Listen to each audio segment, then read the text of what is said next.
The first week of the NBA and season tournament just concluded this past week.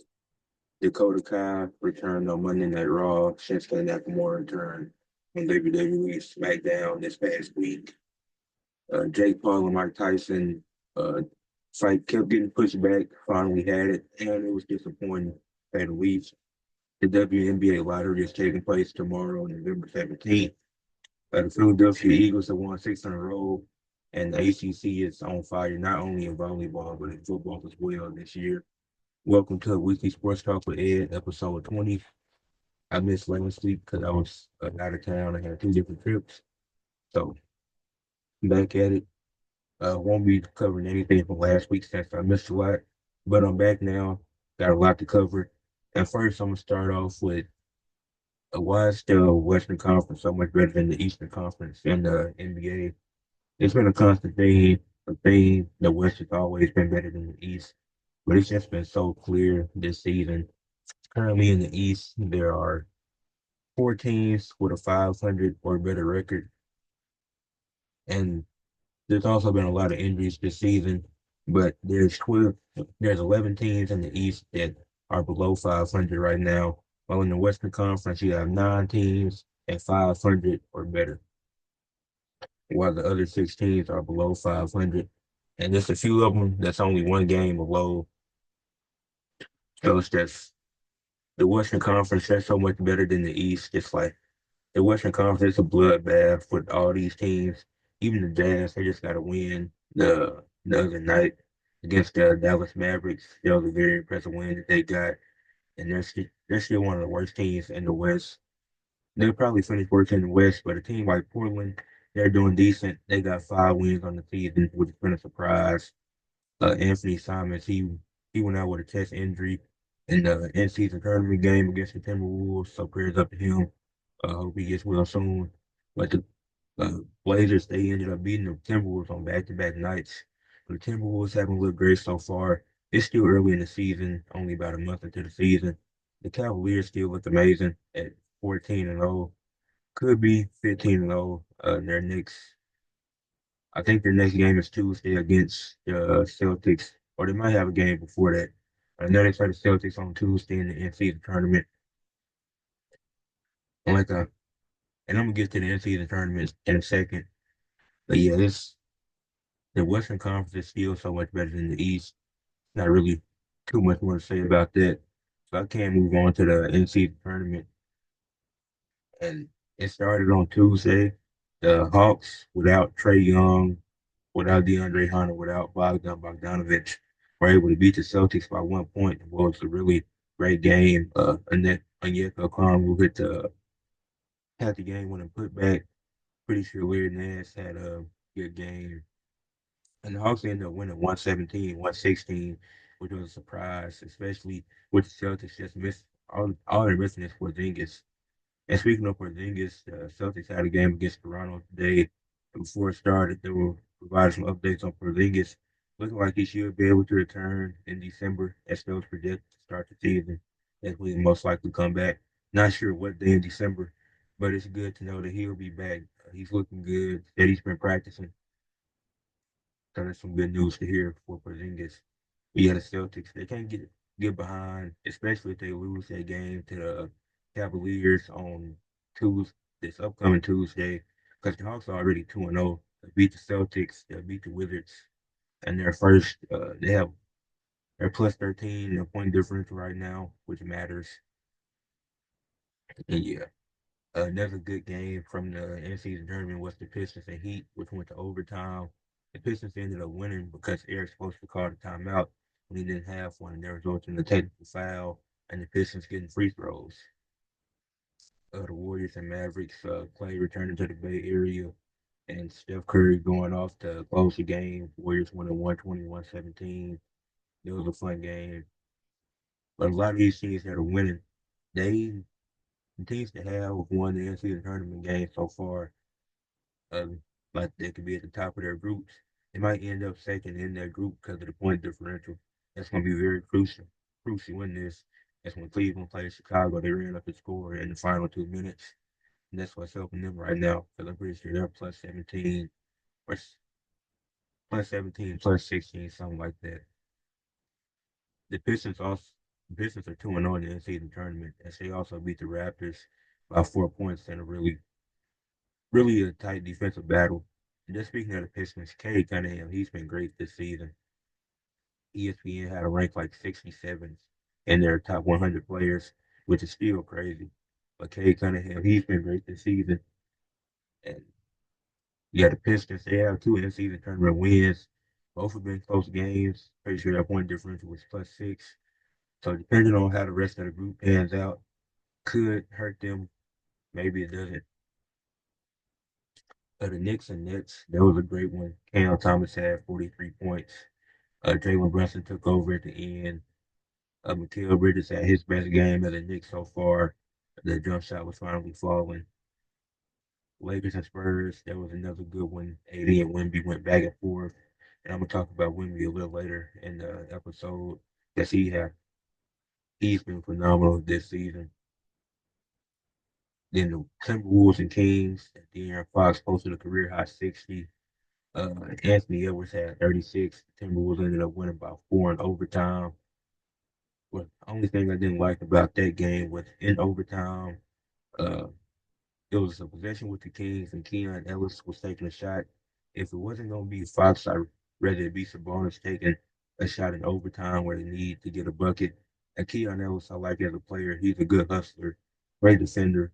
But when you have De'Aaron Fox going off for 60 and Sabonis, who's your second, third best player, whatever you want to say, he needs to be taking that shot, not Keon Ellis, because they were putting pressure on Fox. They had to double team him.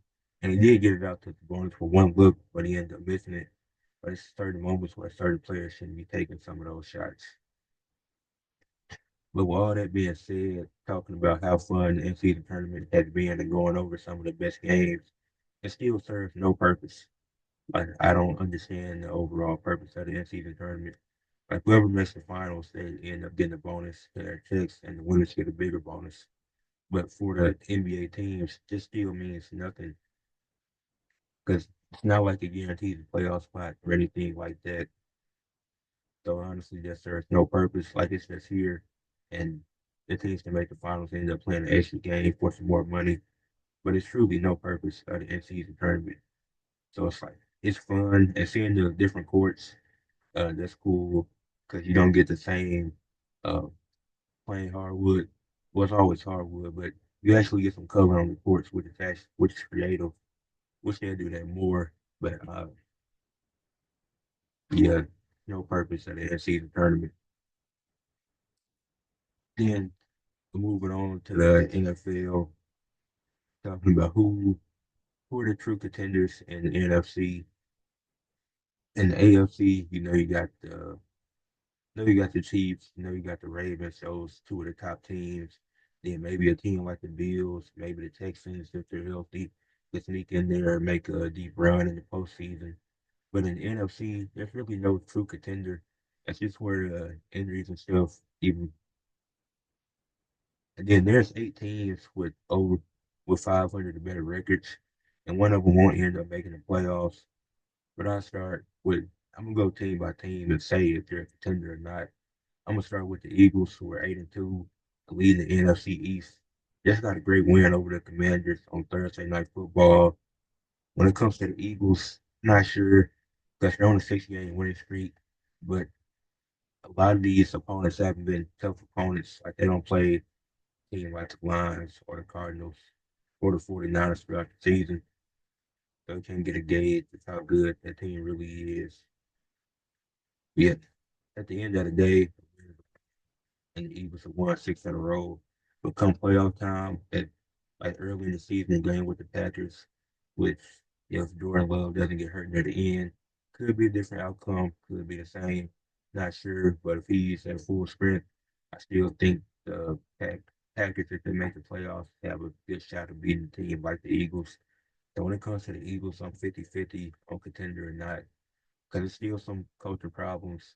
They went for the points more recently instead of trying to Yeah, they went for the points instead of analytics plays and all that. So even though they're 8-2, not sure if they're a contender. The Commanders, they're 7-4. Jaden Daniels has been special this season, having one of the best rookie seasons. Uh, since Noah Brown had that catch, he went back to his old ways, doing what he did when he was with Dallas, and I forgot who else. But it's crazy to expect much out of Noah Brown because he hasn't done much in his career, anyways. But I don't think the Commanders are contenders.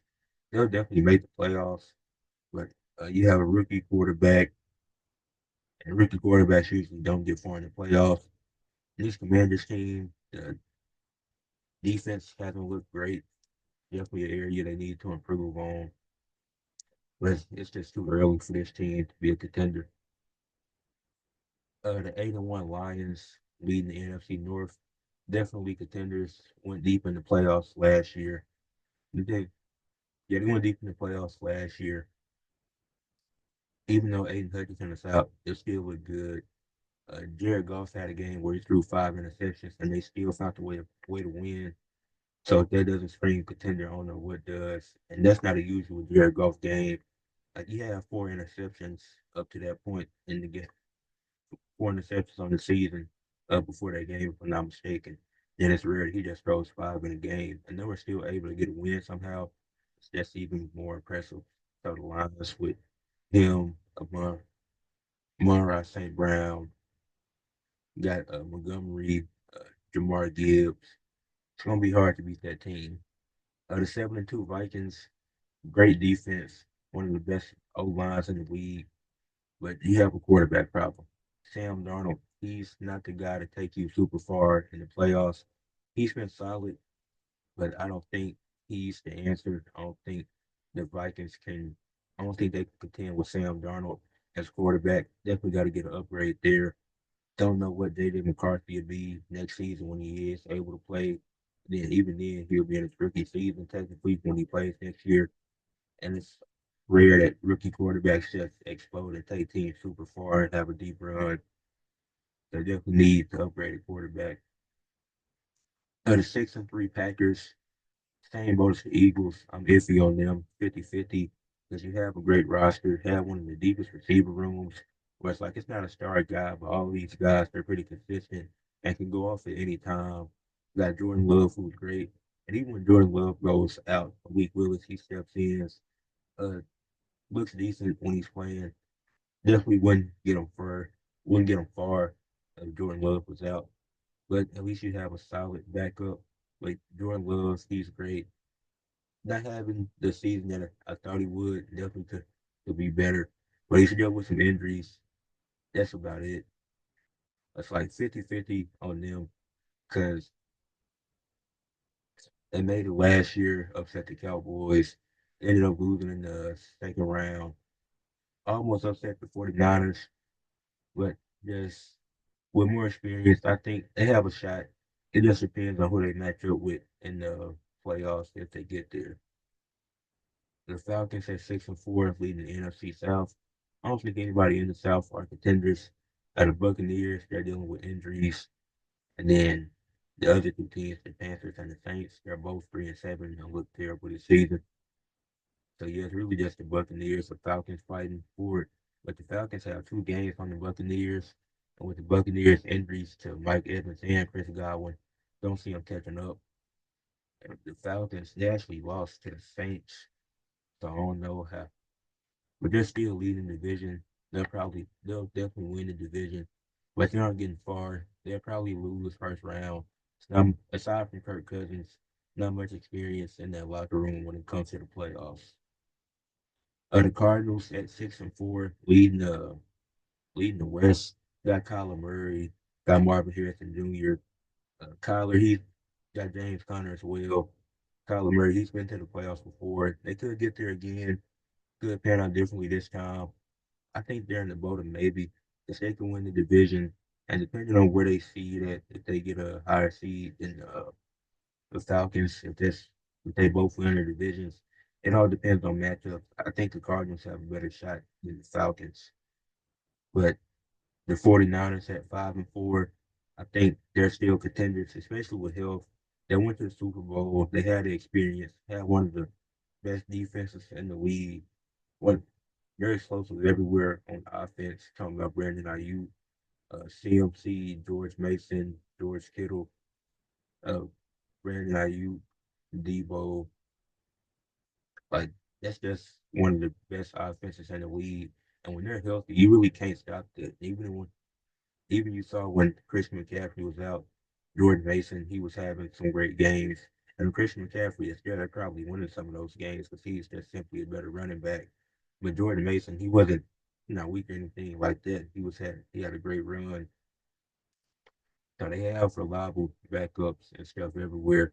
And Brock Purdy, he's definitely a solid quarterback. I gotta give him credit where credit's due.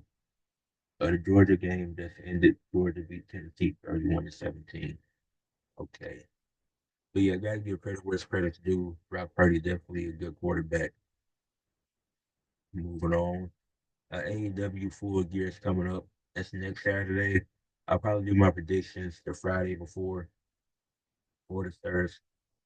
I'm not sure yet. Either Friday or Thursday, I'll do my predictions. But there's some of the matches that are coming up. John Moxley versus Orange Cassidy for the AEW World Championship. The stuff they're doing with John Moxley and the Blackpool Combat Club, like I said before, it's been amazing, and it just continues to get better with uh, Moxley, Claudio, Pac, Willer Yuta, and Marina Shafir just dominating, getting to brawls every week. And the Blackpool Combat Club, they continue to stand tall. And now after they took out Orange Cassidy's best friend, Orange Cassidy wants revenge and he wants that title. So that's what he's gonna do. He's trying to get back in Moxley and going into Full Gear. And I'm thinking that's gonna be a great match. Jack Perry versus Danny Garcia for the TNT Championship. Honestly, forgot how we got here. Might have been. Oh yeah, it was Danny Garcia was. He was pretty mad because they done the EVPs and the Young Bucks and them didn't want to get involved in what the Bucks was doing and what Blackpool Combat Club was doing and stuff. I'm pretty sure that's how we got here. I don't really not a fan of the TNT Championship. They haven't done much with it in a while, and not really a fan of this match because I don't think it really does anything. Feels like they're just throwing this on here. Like this easily could have been a TV match. This could have been a main event for Dynamite, but I don't know about it being on a pay per view. You got Mercedes Moné defending her TBS title against Chris Statlander. Chris Statlander, look, she dominated Camille. And Chris Statlander doesn't. She dominated Camille and Mercedes at the same time, so if she doesn't win, I would be surprised. And I'll go more in depth next week when I do my predictions. But Mercedes, she still has two belts. She got the one from New Japan. She's gonna have to lose one of them and eventually elevate to the women's world title scene in AEW. She can't be stuck with the TBS title forever. So Chris Statlander is probably the perfect person for her to lose it to, and it'll make sense. She's a powerful woman, doesn't lose often. It would make sense for Chris Statlander to get the win. Swerve Strickland and Bobby Lashley are having a match. Lashley, he made his debut not too long ago. The Hurt Syndicate with him, Shelton Benjamin, and MVP was formed, and now they've been attacking Swerve and Prince Nana. Swerve had a match with Leo Rush. Commentators made mention of Leo Rush trying to prove what he can do for the Hurt Syndicate. So again, even after Shelton Benjamin beat him last week or a week or two ago, so I guess he wants to join. Don't know where that's gonna go. That's they're not doing nothing with Leo Rush, so you might as well put him with the Hurt Syndicate. But yeah, Bobby Swerve. It's gonna be a good match. I don't know who's gonna win that one. Glad I got a week more to think about that. I thought about doing my predictions today, but I say that for next week to make it its own video. Jay White versus Hangman Adam Page. That's happening for some reason. I've been trying. I've only missed one Dynamite, and maybe it's stuff that develops on Collision too, because I don't keep up with Collision. But I'm still really confused on how we got here. I well, I know Adam Page made him lose in the match, but I was still confused on why he interfered to begin with. Um, Jay White is he's growing on me as a wrestler. I'm becoming a Jay White fan. Didn't know much about him until I started watching AEW. I know he came from somewhere else before he was with AEW, and when he did arrive on the scene, he was a heel. Now he's slowly transitioning into a babyface. Juice Robinson, his character, I like it. As that whole group starts to become fans of him, but especially Jay White. And if this match is good with him and Heyman, that'll definitely move me as an official fan of Jay White. Then the other match that I know is announced is MJF versus Roger Strong. Roger Strong and Adam Cole had to compete in 3 matches, and the first 3 wins got to face MJF. Well, technically, if they both got 3 wins, they would have had a triple threat match. Roger Strong was able to win, but Takeshita interfered in Adam Cole's match to make him lose. So that way, it's just MJF versus Roger Strong. So triple threat match isn't happening. But after this, Adam Cole is gonna get a match against MJF. They both want a match against him. It's gonna be Rodgers Strong to get it first, and it'll be Adam Cole next. I don't see either one of them winning. I think MJF is gonna be both of them. I'm still confused on how MJF is the bad guy in this situation. That's like Adam Cole is basically saying, "I turned on you before you had the chance to turn on me." That shouldn't justify making Adam Cole the babyface in this situation. So it's honestly just a weird storyline. It's really confusing. But that's it. And then Private Party, they're having a fatal 4-way tag team match. I forgot who was all in it, but I'll cover that next week on the new predictions. So there's a few teams. Yeah, it's a fatal 4-way tag team match for those titles, but I forgot who was in it. But that's it for my full year preview of what I think and how the matches are gonna go. Uh, that's just next Saturday, if I'm not mistaken. The Saturday right before a Crown Jewel. That's gonna be back-to-back weekends of wrestling. That's gonna be great. Next, talk about a little bit of college football, ACC. Like I said, it's been competitive. It's always competitive in volleyball. The ACC is known for having some of the best volleyball teams in the nation, but they've been great in football this year. SMU is currently 9-1. Got a big win over Boston College earlier today. They're now 6-0 in the conference.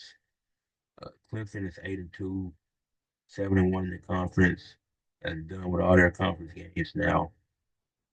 Then Miami is 9-1. They're 5-1 in the conference. So it's down. The ACC is down to these 3 teams, and only 2 gonna make the ACC championship. SMU plays Virginia and California of their last 2 games. They'll probably win both of those games. I don't know. Yeah, I think they'll win both of those games right there. They play Virginia at Virginia and play California at home. They should win those 2 games, finish the season 11-1. So yeah, SMU. I don't think many people expected the ACC to be this competitive. Even had teams like Pittsburgh and Louisville who were ranked Clemson beat Pittsburgh. Yeah, beat Pittsburgh earlier. Pretty sure Louisville got upset by somebody, if I'm not mistaken. But there was 5 teams that was well, it's still finished 5 or 6 teams in the ACC with positive records. That definitely wouldn't be expected because it was looking like this conference was going to come down to Clemson and Miami. SMU came out of nowhere. Louisville and Pittsburgh, they had great seasons. It was not over yet. So far, they've had great seasons, and it's almost the end. Then Clemson, next, their last 2 games, they're at home. Next week against St- Stadale or something. Citadel, no clue, some random school. Clemson should get the win. If they lose that, a lot needs to change. And then their last game is against South Carolina. That might be a tough one, but they're very capable of winning that one. And the game today, Cade Klubnik had a 50-yard rushing touchdown to seal the game. So they gave Clemson the lead. Go ahead touchdown. Put them up 4. The defense got the shots they needed. Clemson beat Pittsburgh in a tight game today. Then Miami, they were on their bye. Their next 2 games are against Wake Forest at home, Then against Syracuse on the road, Wake Forest, I think they'll dominate. But the Syracuse game, that's going to be a tough one. That's definitely going to be a tight one. It can go either way. I think SMU, they had a clear path to winning the ACC because all they have to do is win out, and they're not playing great opponents in Virginia and California. Then even though Clemson and Miami, their games next week are very winnable, it's that last game for both teams. But Clemson got to play South Carolina, and Miami got to play Syracuse. Both of those games are toss-ups, and you don't know what can happen in those games. But I think Clemson win. I think SMU and Clemson wins out, and that's a championship game. I think Syracuse upsets Miami in that final week of the season, of the regular season. Moving on to the next topic, the WWE recap. As I said, a lot's been going on.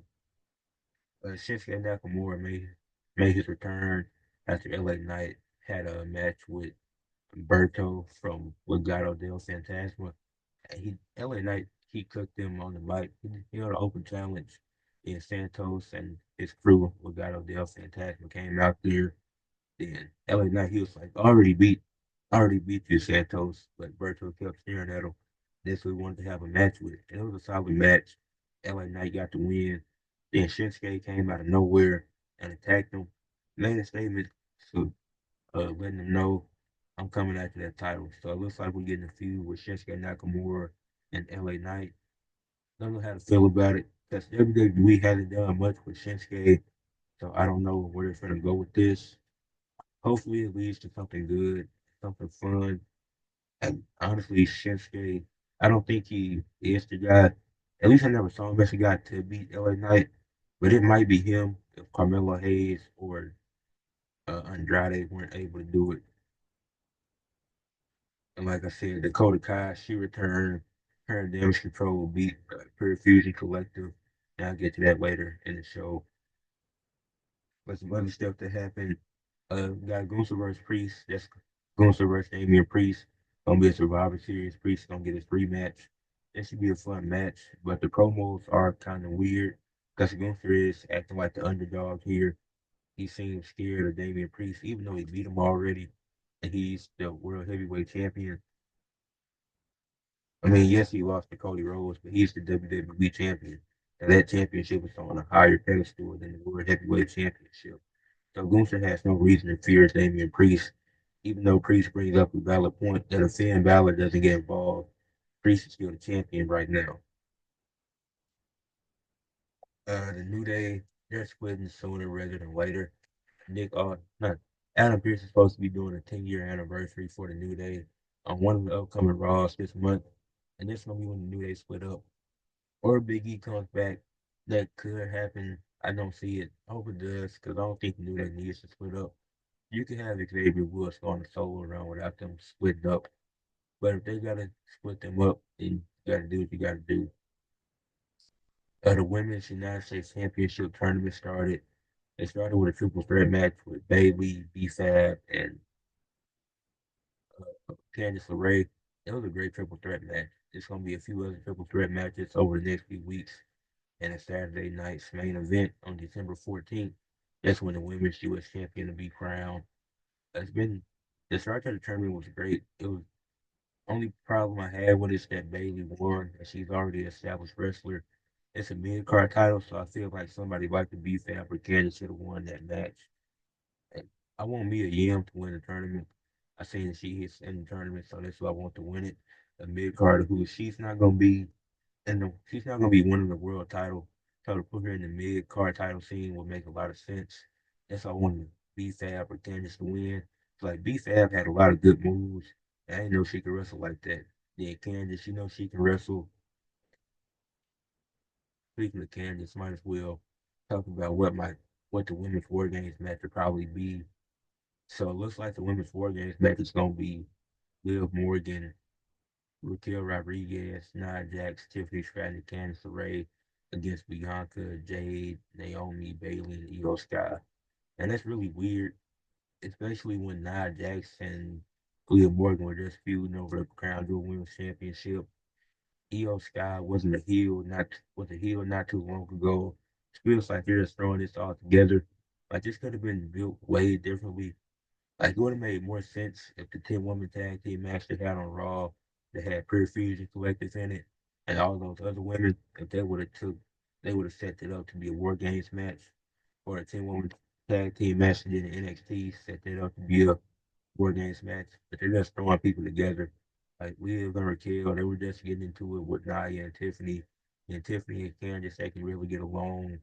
You're gonna put Bailey and EO on the same team after uh, EO kicked Bailey out of Damage Control. They feuded at WrestleMania.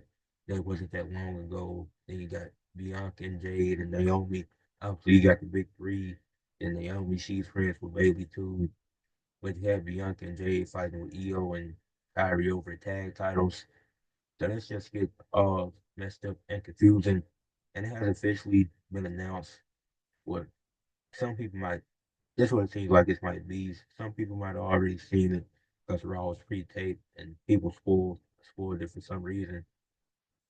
And that sucks. I feel bad for the people that did get spoiled because it's kind of no way to avoid it. Then you got the Bloodline War Games match. Bloodline 2.0 got Brunson Reed somehow. I don't even know how Solo was able to pull that off. Brunson Reed, he's not related to him, but he is of Samoan descent. So I guess so that means that Seth Rollins will be joining the OG bloodline, which doesn't even make sense because he doesn't want a team with Roman. Russell Reed's not related. Yeah, I wish they would have stuck with 4-on-4.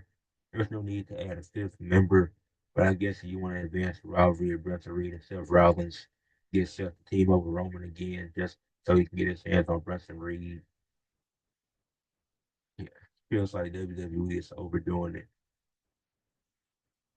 Cody Rhodes wants Kevin Owens. He's furious that Kevin Owens took out Randy Orton, so he wants to get his hands on him. They're coming face to face next week. Kevin Owens making his return to SmackDown. Street Profits, they might be turning heel soon. At least I hope. They had a match with the Motor City Machine Guns. Tampa came out there, attacked the Street Profits for whatever reason. Gargano came out there, tried to settle the issues. He pushed, Tampa pushed Gargano. He walked off. Then Gargano went after him, trying to figure out what's going on. Then the Motor City Machine Guns try to help up the Profits, and they do. And Dawkins, he's not trying to hear anything they saying, so he just punched Alex Shelley in the face. Like, wow. So maybe we're getting the Street Profits heel turn that we've needed for a while. Like they need something new, need a new character, new gimmick. You don't even have to split them, and if you do, don't make them turn on each other. Just have them go to different brands. That'll make a lot more sense. That's it for my recap of WWE for this week. The WNBA Lottery is taking place tomorrow. Like I said, the Los Angeles Sparks had the highest chance. But the 4 teams in the lottery is the Los Angeles Sparks, Dallas Wings, Chicago Sky, and Washington Mystics. The Sparks went 8-12 this past season. Not 8-12. They went 8-32. Goodness. Went 8-32 this past season. They weren't great. They did have this one rookie, I forgot her name. She was pretty solid. But other than that, the team wasn't doing much. The Dallas Wings went 9-31. They were also pretty bad. Then sniffed the playoffs. Chicago Sky won 13-27, but Angel Reese, Camila Cardosa, and Kennedy Carter were all hurt down the stretch, like the last 2 to 3 weeks of the season. So if they were healthy, they definitely would have had that spot over the Atlanta Dream in the playoffs. Then the Washington Mystics, they were 14-26, better than uh, what they were expected to be. They were a game or two away from the playoffs, which was surprising. Many people didn't expect them to get that close to making the playoffs, but those were teams in the lottery, and it's taking place tomorrow. We'll find out who's getting the number one pick in the WNBA draft. You know, Paige from UConn, she's probably going first in the draft next year. Still the best player in women's college hoops right now. Yeah, that's all I got for that. Jake Paul and Mike Tyson. Let's talk about this and how disappointing this was. They did 8 minutes. They did all 8 rounds, but instead of 3 minutes, it was 2 minutes for each. because Mike Tyson is old. He's 58. That's old for a boxer. And Jake Paul was able to win by unanimous decision. But it was the fight was actually really boring. I didn't sit through the entire show just waiting for that. Pretty much waited till around 9 to tune in and see. I noticed it was a women's boxing match, but I was watching something else, so I was like, I tuned back in at 10. Then I ended up falling asleep, but I was able to catch it the next morning and saw full fight. It was just boring, didn't do much. Jake Paul, he looked better in rounds 1 and 4. Mike Tyson looked better in round 5, but it was rounds 2, 3, 6, 7, and 8. It was pretty evenly contested, even though it was boring. Like they weren't getting too many shots in. They were boxing pretty fair. Nobody's trying to go too low, too high. It was, but it was just a boring match. Feel bad for the people that paid money. That's what they want to see. Just spent their time there, that 3 or 4 hours trying to see that. And next, this segment is, well, this next segment pretty much cooked because of what happened to the Winnipeg Jets. For people that pay attention to hockey, the Winnipeg Jets were 15-2 heading to a game they had against the Florida Panthers, who were 11-5-1, if I'm not mistaken. And a few weeks ago, I said I did power rankings for the NHL throughout the first month of the season. I said the Florida Panthers are number one. I still think they're the best team in the league, even though they have a few more losses than Winnipeg, but they're the reigning champions and they're still having a pretty good start. And they proved that because I had the Winnipeg Jets second. Then I seen the power ranking earlier. They had the Jets first, but the Winnipeg Jets they had a game, went on the road against Florida, the reigning champions, and got embarrassed.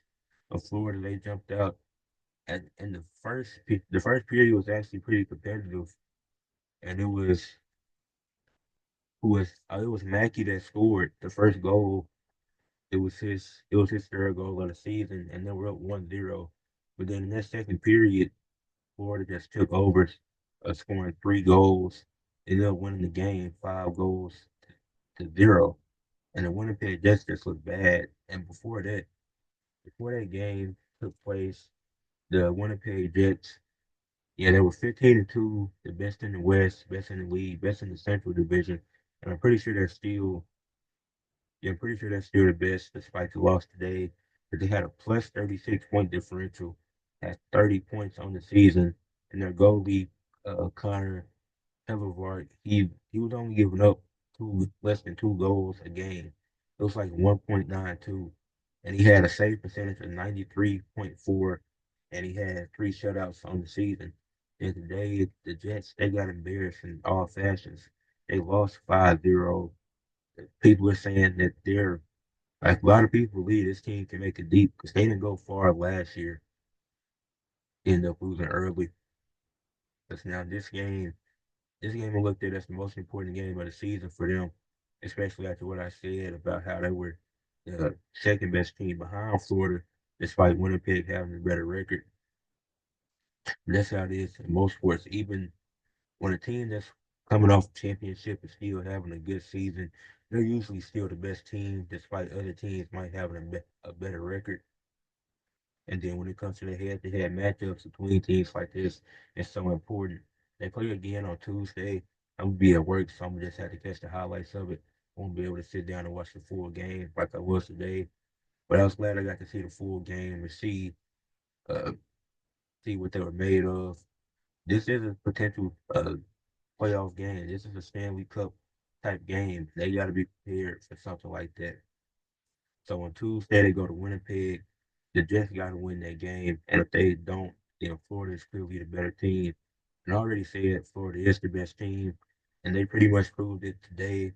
I don't want to go too far and say that they're clearly the best team yet, because they play one. They probably think they play a few more times, but I know that next game, both of their next games, is gonna be against each other on Tuesday. So that's an important game for the Jets in Winnipeg. We already got embarrassed on the road against one of the best teams in hockey. So you can't go home and get embarrassed by them too. So they need that win. And now it's time for the closing segment of the show, Athletes of the Week. For AEW, I went with House of Black. Brody King and Malachi Black defeated FTR to advance to the Fatal 4-Way Tag Team match that's going to be taking place. So House of Black is part of the With Private Party. Forgot who the other two teams are, but that was a really great tag team match, really fun. So yeah, I went with House of Black. For the NFL, I went with Kyler Murray. He was 22 or 24, 266 yards, one touchdown, three carries, 21 yards, and two touchdowns. As the Cardinals beat up on the Jets, beat up on them in dominating fashion. If I'm not mistaken, the final score was 34-6, and Cardinals just look dominant, and they're now 6-4 in their division. Kyler Murray's having a great season.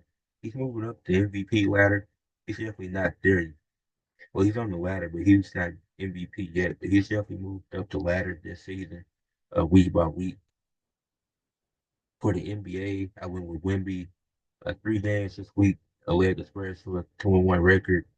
Had a game with 24 points, 34 points, and 50 points. In his 28 and 34-point games, he had 14 rebounds in both of those games. He has 8 blocks in his last three. Had a 50 piece with 6 rebounds and 2 blocks. Then in the 2 wins that he's had, he shot 50% from three. And it's not like he's taking just 4 threes a game. It's like he's taking over 10 a game. He's made 50% of his threes in 2 of those 3 games. Those are both against they won. So this week I had to go with Victor Wembanyama for having a phenomenal week, getting it done on both ends of the ball, just being amazing. Defense, offense, all that, doing everything that he can. And prayers up to Greg Popovich. Pray that he gets better soon and can get back out there coaching. Don't know how much longer he has as a coach, but he's been doing it for so long. So that travel's probably weighing on him. But just prayers up to him. Then for WWE, had to go with Damage Control. Dakota Kai made her return. They cut a good promo. Beat up on Perfusion Collective. EO Sky also got solo stuff going on with Liv, building that rivalry up. So yeah, I went with Damage Control. All all three of them. EO, Kyrie, and Dakota. A shout out to Damage Control. But that's it for today's episode of the podcast. Make sure you leave a like on the video, subscribe to the channel. Let me know your thoughts on anything that I talked about today. And that's going to be it for today. Peace.